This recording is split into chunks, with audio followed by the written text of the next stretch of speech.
Hey everybody, I'm B. Jamine, aka The Terrible Australian of supermarsy.com, and this is my video review of Big Eyes, which is the new film from Tim Burton. So let's get right into it.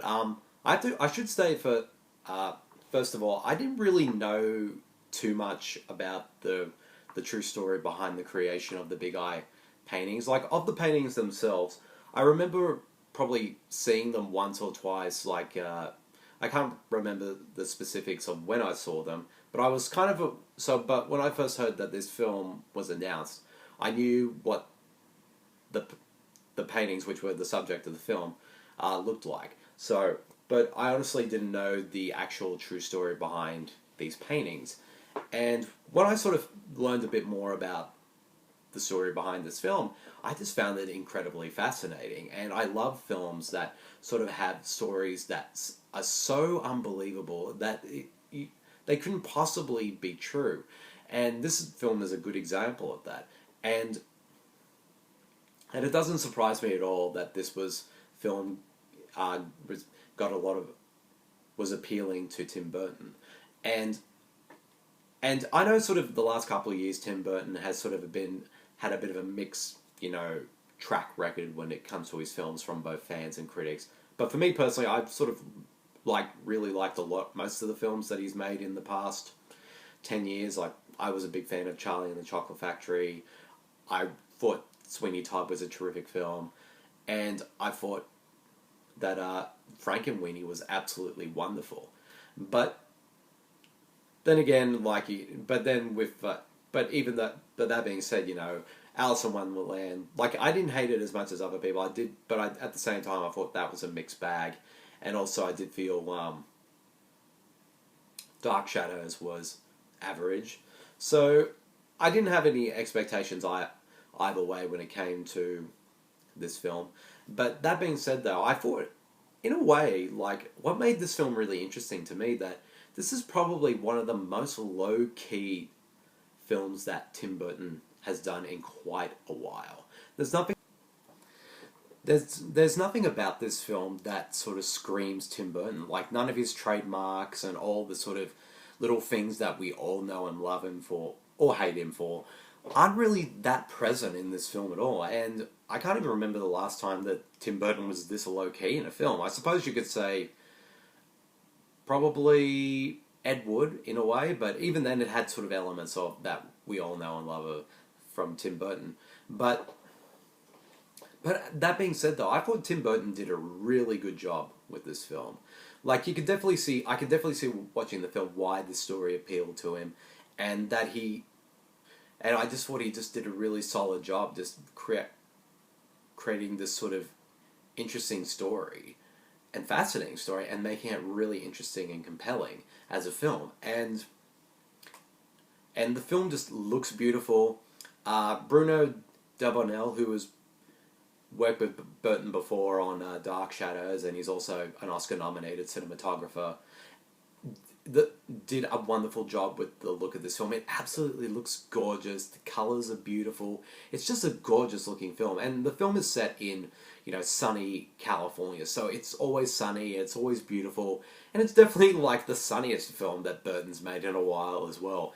And I will say though, even though it's not really it's low key in terms of how Tim Burton approaches his films, but there are sort of elements here there. Like the beginning of this film, it sort of starts in a suburban neighborhood, and it looks exactly like the neighborhood in Edward Scissorhands. So I was a bit giddy about that and a bit nostalgic. But as the film sort of goes along, it's sort of just this really interesting and story, and I was just completely fascinated by it. And I think one of the reasons why that is of course of the performances of the cast, particularly Amy Adams and Christoph Waltz, who I thought both did a really good job. And what was interesting though is how they sort of the different ways on how they approach their characters. Like Christoph Waltz, his approach to the character of Walter Keane is that he definitely goes for a much more sort of broader performance. Like he's very charming and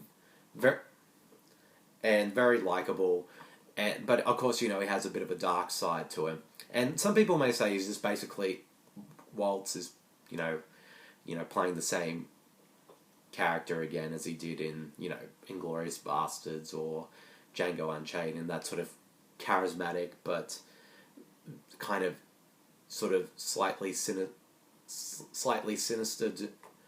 guy. And in a way that is true, but man, doesn't he does it so well, and he makes it seem so effortless. But at the same time, it's a broad performance when sort of contrast with Amy Adams's character of Margaret Keane, who her take on the character is much more sort of subtle and sort of not showy at all. But that being said, she did such a wonderful job with her performance that. But she makes you root for this character, and she makes you understand like why she's going through what she's going through in this film, and why she's sort of not sort of going against her husband for taking credit for all the paintings at first, and then eventually as the film progresses along, she sort of starts to see Walter for who he really is, and decides to finally take a stand against him. And sort of the final half of the film, which is the courtroom stuff, I thought was really good as well, and really entertaining. And it's also the screenplay, which was written by Scott Alexander and Larry Karaszewski. If those names sound familiar, they actually wrote Ed Wood for Tim Burton. So this is the Burton and these two writers sort of re-teaming once again for another sort of fact-based film. And I thought they did a really good, solid job with this screenplay. It's a nice written screenplay. And also the supporting cast all did a really good job in their roles as well. Danny Huston, John Polito, Krysten Ritter, Jason Schwartzman, Terence, they all did solid work in their roles. And also Danny Elfman's score. It's also quite low-key as well, but it's a nice, simple score from him, and that I really enjoyed. In terms of negatives, I will say, though, I kind of wish there was more to it. Like, it's a really good, solid sort of film that's based on a true story. But that's pretty much it. There's nothing sort of really sort of, amazing or life-affirming or sort of about the film. It's not like a film that, is up there as one of the best kind of biopics or films based on a true story films ever made. Like, it's just a really solid, really good one. And that's pretty much all it is, really. There are things about it I wish the film kind of delved in more. But for the most part, it did what it did, where it sort of explored with the story. It did it pretty well, and it's just a really solid film, and I really enjoyed it a lot. And it's definitely, and I think it's definitely a film that I think a lot of people who have sort of been very harsh on Burton lately will appreciate, because it's a much more low key effort from him. And of course, if you're sort of annoyed by the fact that he always casts Johnny Depp and Helena Bonham Carter in all of his films, we'll be happy to know that neither of them are in this film. Even in cameos, they're not in this film. So, in that regard, if that sounds interesting to you, definitely go check it out. Like I said, overall, it's not a particularly amazing film by any means, but it's just a really good one, and one I would definitely recommend people to check out. Would I say to check it out in the cinema? I'm not exactly sure, but but the film looks great on the big screen. But I would say this one's definitely more of a rental, though. But that being said, it's a really good film. I really enjoyed it. It's not one that,